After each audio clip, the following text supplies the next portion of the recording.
नमस्कार। News India पर देवभूमि के तमाम खबरों के साथ मैं हूं आपके साथ पूजा मोहन पांडे। खबरों की शुरुआत करेंगे माफ कीजिएगा मुख्यमंत्री की खबर के साथ में। राजाजी टाइगर रिजर्व की मोतीचूर रेंज में जिम कॉर्बेट पार्क से लाई गई बाघिन को मुख्यमंत्री पुष्कर सिंह धामी ने बाड़े से जंगल में छोड़ा है। इस दौरान वन मंत्री सुबोध उनियाल, प्रमुख सचिव और अन्य विभागीय अधिकारी भी मौजूद रहे। आपको बता दें सुबह करीबन 6:30 बजे मुख्यमंत्री ने बाघिन को छोड़ने के लिए बाड़े का गेट खोला।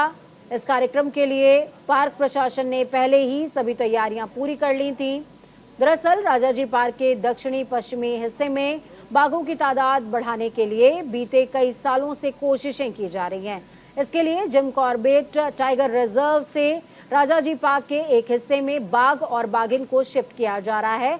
इससे पहले 24 दिसंबर 2020 को एक बाघ और 9 जनवरी 2021 को एक बाघिन को यहां लाया गया। आने वाले दिनों में 2 और बाघ यहां लाए जाने की योजना है। देखिए, ये मोतीचूर राजाजी नेशनल पार्क हमारा देहरादून, हरिद्वार, पौड़ी जनपद और इस पूरे क्षेत्र में ऋषिकेश जो एक हमारा पर्यटन का बड़ा हब है, लोगों का बड़ी संख्या में आना जाना रहता है।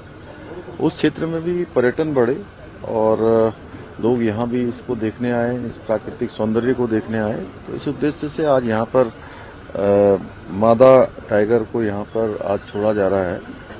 निश्चित रूप से ये इकोलॉजी और इकोनॉमी में संतुलन बनाने के लिए और पर्यावरण के संरक्षण के लिए, प्रकृति के संरक्षण के लिए, संवर्धन के लिए एक मील का पत्थर साबित होगा। 2000 रुपए के नोट को वापस लेने की घोषणा का मुख्यमंत्री पुष्कर सिंह धामी ने स्वागत किया। उन्होंने कहा, मोदी सरकार ने अपने कार्यकाल के दौरान कई ऐतिहासिक फैसले लिए। सीएम धामी ने कहा, पीएम मोदी के नेतृत्व में चलने वाली केंद्र सरकार ने पहले लिए गए नोटबंदी के फैसले का असर लगातार दिखाई दे रहा है। वहीं कठिन परिस्थितियों में भी देश की अर्थव्यवस्था में बढ़ोतरी हो रही है। मुख्यमंत्री धामी ने कहा, पहले हम 11वें नंबर की अर्थव्यवस्था हुआ करते थे, आज हम 5 नंबर की अर्थव्यवस्था हैं। उन्होंने पड़ोसी देश का उदाहरण देते हुए कहा कि वहां पर किस तरह से भुखमरी और लाचारी देखी जा रही है। पुष्कर सिंह धामी ने प्रधानमंत्री नरेंद्र मोदी के ऐतिहासिक फैसलों की तारीफ की और उनका आभार व्यक्त किया है। देखिए, आदरणीय प्रधानमंत्री मोदी जी के प्रधानमंत्री बनने के बाद समय समय पर ऐतिहासिक निर्णय लिए गए हैं। पहले भी जो नोटबंदी हुई थी उसका परिणाम लगातार हम सबको देखने को मिल रहा है कि भारत की अर्थव्यवस्था बहुत सारे कठिन समय में भी अर्थव्यवस्था में प्रगति रुकी नहीं। जहां हम 11वें नंबर की अर्थव्यवस्था होते थे, 5वें नंबर की अर्थव्यवस्था हो गए। वहीं हम देख रहे हैं कि हमारे पड़ोसी देश जो काला बाजारी और तमाम प्रकार से भारत के लचर व्यवस्था के कारण से काला धन और तमाम प्रकार की जो तस्करियां ये सब होते थे, उसके परिणाम अब देखने को मिल रहे हैं कि भारत लगातार आगे बढ़ रहा है। कहीं ना कहीं उनका एक कथन कि इस जो काले धन का जो व्यापार है, काले धन का जो काम है, उसको पूरी तरह से जड़ से समाप्त करूंगा, उन्होंने कहा था, वो इस दिशा में आगे बढ़ रहा है।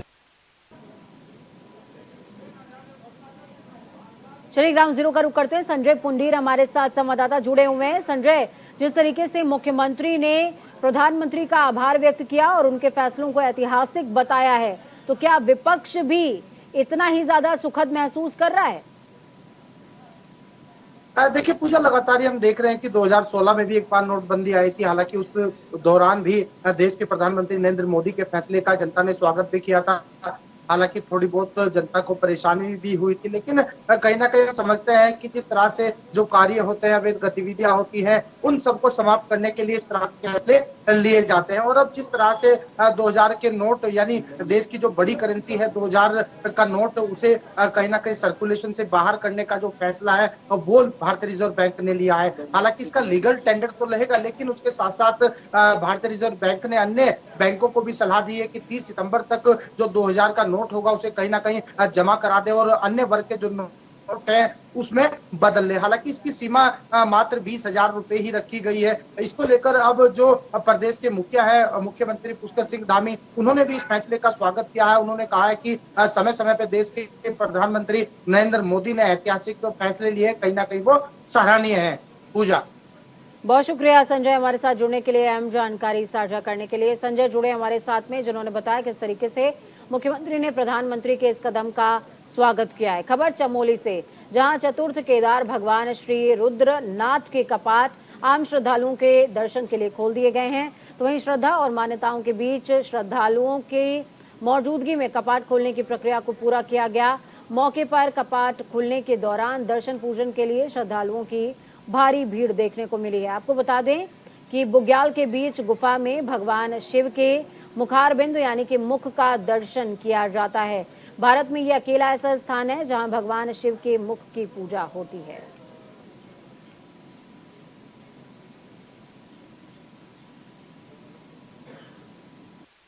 यात्रा के दृष्टिगत हमने काफ़ी इस बार तैयारी करी थी। एक तो हमने एक जॉइंट कंट्रोल रूम जोशीमठ में स्थापित किया है, जो कि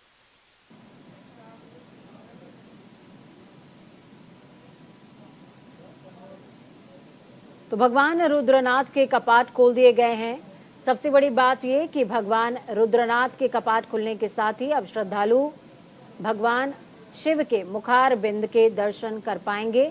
और बुग्याल में ये अपनी तरीके का एकमात्र स्थान है जहां पर भगवान शिव शंकर के मुख के दर्शन होते हैं। भगवान रुद्रनाथ के कपाट खुल गए हैं और कपाट खुलते ही श्रद्धालुओं की भीड़ भी इस दौरान देखने को मिली। अक्सर जो श्रद्धालु चारधाम यात्रा पर जाते हैं वो भगवान श्री रुद्रनाथ के दर्शन जरूर करते हैं।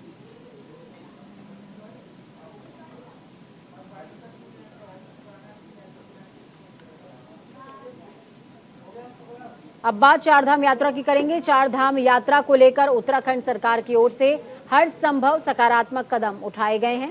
इस बार यात्रा की काफी पहले से तमाम तैयारियां शुरू कर दी गई थीं। यही वजह है कि भारी तादाद में तीर्थयात्रियों के पहुंचने के बावजूद उन्हें हर संभव सुविधाएं मुहैया कराई जा रही हैं। आपको बता दें कि आपदा प्रबंधन सचिव रंजीत सिन्हा ने कहा कि यात्रा में जो जिले शामिल हैं वहां पर मॉक ड्रिल किया गया है और तैयारियों का जायजा भी लिया गया और जहां पर जो कमियां रही हैं उनको दूर किया गया। इसके अलावा जोशीमठ में आपदा कंट्रोल रूम बनाया गया है। उन्होंने कहा अभी तक चारधाम यात्रा बिना किसी बाधा के चल रही है। मौसम की खराबी की वजह से कुछ दिक्कतें जरूर आई, लेकिन आपदा प्रबंधन विभाग पूरी तरीके से मुस्तैदी के साथ काम कर रहा है। यात्रा के दृष्टिगत हमने काफ़ी इस बार तैयारी करी थी। एक तो हमने एक जॉइंट कंट्रोल रूम जोशीमठ में स्थापित किया है, जो कि यात्रा के पॉइंट ऑफ व्यू से ही जो यात्री आ रहे हैं मार्ग संपर्क मार्ग में कोई व्यवधान ना हो, इसके दृष्टिगत वो कंट्रोल रूम सुचारू रूप से चल रहा है। दूसरा, हमने इस बार यात्रा से पहली बार हुआ है यात्रा के दृष्टिगत यात्रा से पूर्व मॉक ड्रिल हमने पूरे जो डिस्ट्रिक्ट्स हैं जो यात्रा में इन्वॉल्व है सबका किया था और उसमें जहाँ जहाँ कमियाँ हैं उसका जायजा लिया गया, उस कमियों को भी दूर किया गया। तो मैं ये कह सकता हूँ कि हमारी राज्य सरकार की इसमें जो भी विभाग लगे हुए हैं उनके तरफ से यात्रा में किसी प्रकार के व्यवधान आने नहीं दिया गया। मेरा पूरी उम्मीद है मुझे कि आगे भी महीनों में जो यात्रा चलेगी वो सुचारू रूप से चलती रहेगी। चारधाम यात्रा का जिक्र हो रहा है तो एक बड़ी खबर भी आपको दे दें। चमोली से बड़ी खबर सामने आ रही है। हेमकुंड साहिब के आज कपाट खुल जाएंगे। हेमकुंड साहिब गुरुद्वारे के भी आज कपाट खुलेंगे। हेमकुंड साहिब के कपाट खुलने की सभी तैयारियां पूरी हो चुकी हैं। हेमकुंड साहिब गुरुद्वारे के कपाट भी आज खुल जाएंगे। तस्वीरें आपको दिखा रहे हैं।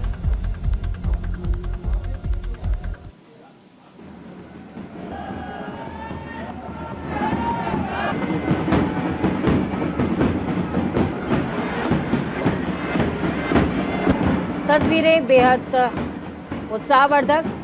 हेमकुंड साहिब के कपाट खुलने की सभी तैयारियां पूरी। देखिए जो पंच प्यारे हैं वो निशान साहिब लेकर आगे बढ़ रहे हैं और निशान साहिब लेकर हेमकुंड साहिब का रुख करेंगे ताकि आज से तमाम जत्थों के लिए हेमकुंड साहिब गुरुद्वारे के कपाट खोल दिए जाएं। इस बीच आपको एक और बड़ी खबर अहम जानकारी दे रहे हैं। मौसम अलर्ट के कारण बिजली विभाग की छुट्टियां रद्द हो गई हैं। यूपीसीएल के सभी डिवीजन को जारी किया गया आदेश। 27 मई तक चक्रवाती तूफान आने की संभावनाएं हैं। 18 मई को तूफान ने विभाग को झटका दिया था। प्रदेश के 6 जिलों में बारिश की संभावना बनी हुई है।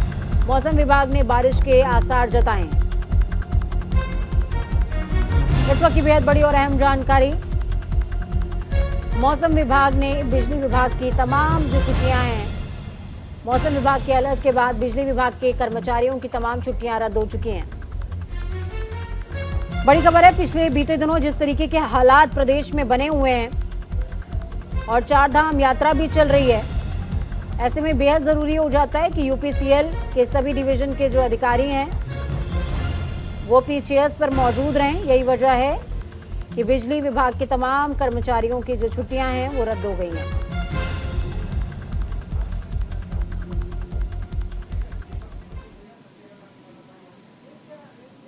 – 2024 के लोकसभा चुनावों को लेकर आगामी 30 मई से बीजेपी का महाजनसंपर्क अभियान शुरू होने जा रहा है, जिसको लेकर पार्टी पदाधिकारियों के साथ एक महत्वपूर्ण बैठक आयोजित की गई। आपको बता दें, बीजेपी प्रदेश कार्यालय में 2 दिवसीय कार्य समिति की बैठक में पहले चरण में प्रभारी महाजनसंपर्क अभियान के तरुण चुग, उत्तराखंड प्रदेश प्रभारी दुष्यंत गौतम, सह प्रभारी रेखा वर्मा, प्रदेश के सभी सांसद, विधायक, जिलाध्यक्ष और कई गणमान्य लोग मौजूद रहे। तो इन बैठक में मुख्यमंत्री पुष्कर सिंह धामी और प्रदेश अध्यक्ष महेंद्र भट्ट ने भी हिस्सा लिया। उत्तराखंड बीजेपी की प्रदेश कार्य समिति की बैठक में बीजेपी नेताओं ने आगामी चुनावों को लेकर अपनी रणनीति पर मंथन किया। तो वहीं प्रदेश अध्यक्ष महेंद्र भट्ट ने कहा कि प्रदेश पदाधिकारियों की बैठक में आगामी लोकसभा चुनावों को ध्यान में रखते हुए कार्यक्रम तय किए गए हैं।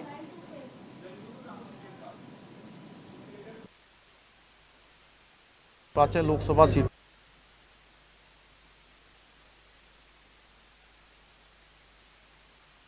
कार्यक्रम इन 9 सालों में देश की जनता को आदरणीय प्रधानमंत्री मोदी जी के कालखंड में समर्पित किया गया है। तो उन सब को लेकर हम जनता के बीच में जाएंगे, लोकसभा वाइज, विधानसभा वाइज, बूथ सशक्तिकरण, हमारा महासंपर्क अभियान और सरल ऐप के माध्यम से, नमो ऐप को प्रमोट करने के माध्यम से, तो ऐसे अनेकों कार्यक्रम आज संगठन के निर्धारित हुए हैं, उन सबको सफल बनाएंगे और जन जन तक जाकर, क्योंकि उत्तराखंड देवभूमि के अंदर से भारतीय जनता पार्टी को पिछले 2014 में 19 में पांचों की पांचों लोकसभा सीटें भारतीय जनता पार्टी को यहाँ की देवतुल्य जनता ने जिताया है, उन्होंने आशीर्वाद दिया है। तो इस बार भी सबके आशीर्वाद के लिए लोगों के बीच में जाकर, और मैं मानता हूँ कि जिस प्रकार देवभूमि का जो एक यहाँ पर देखने को मिल रहा है, जिस प्रकार से लोगों का उत्साह है, भारतीय जनता पार्टी पुनः 5 सीटें यहाँ से जीतेगी और पहले से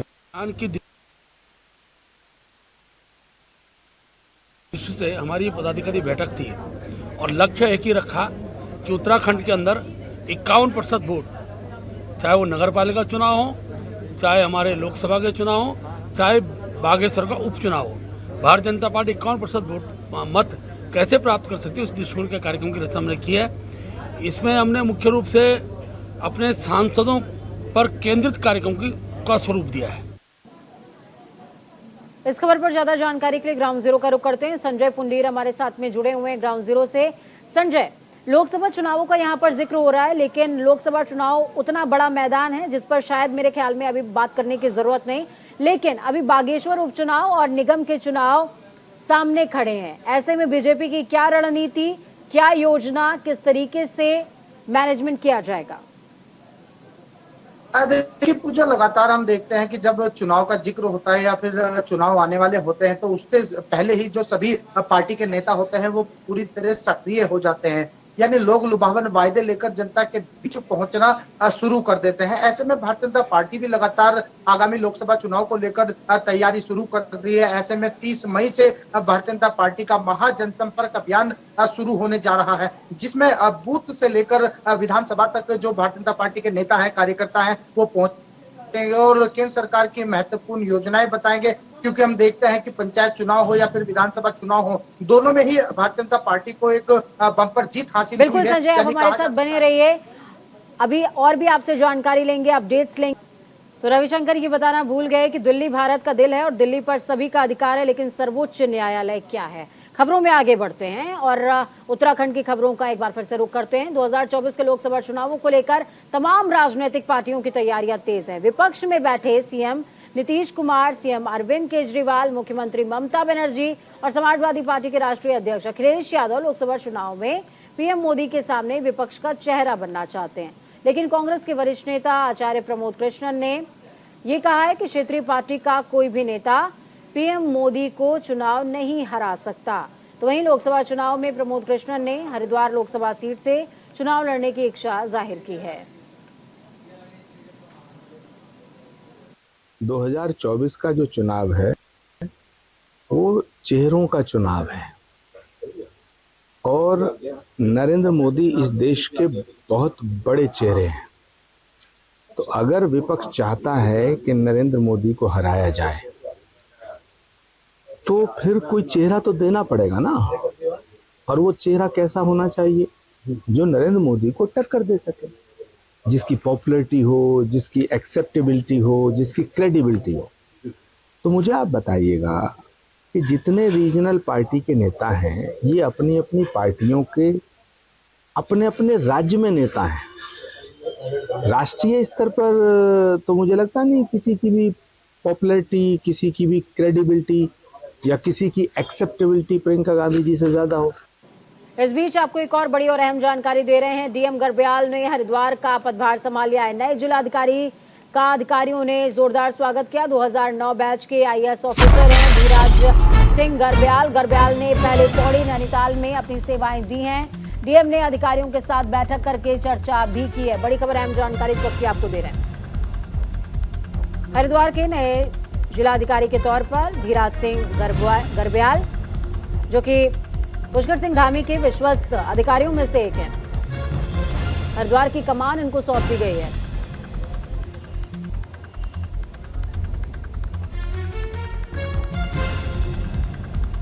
डीएम गर्ब्याल ने हरिद्वार का पदभार संभाल लिया है। नए जिलाधिकारी का अधिकारियों ने जोरदार स्वागत इस दौरान किया है। मुख्यमंत्री पुष्कर सिंह धामी के निर्देश पर वन विभाग ने अब तक करीबन 325 अवैध धार्मिक स्थलों को ध्वस्त करते हुए लगभग 72 हेक्टेयर वन विभाग की जमीन को अतिक्रमण मुक्त करा लिया।